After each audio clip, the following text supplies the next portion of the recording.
Joanne is supermom and needs her van to take the kids to school, sporting events, work, vacations, everywhere. To keep her amazing van reliable, Joanne knows she needs to find the right mechanic she can trust. At the first shop she visited and explained the problem to, the mechanic said you need a Husma to circulate the hemoglobin and then fill it up with liquid gold, because if you don't, you'll run to a building full of puppies. Don't you like puppies? Well, then save the puppies and pay thousands to fix your van.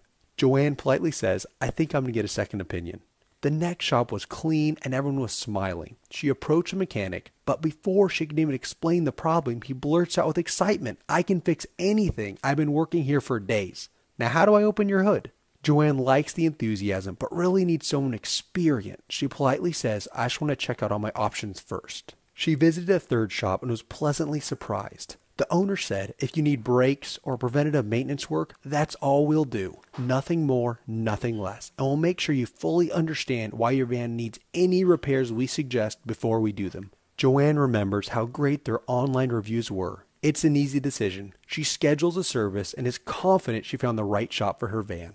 We can be that shop for your amazing vehicle too. If you have any questions, give us a call and talk to one of our friendly auto repair experts today.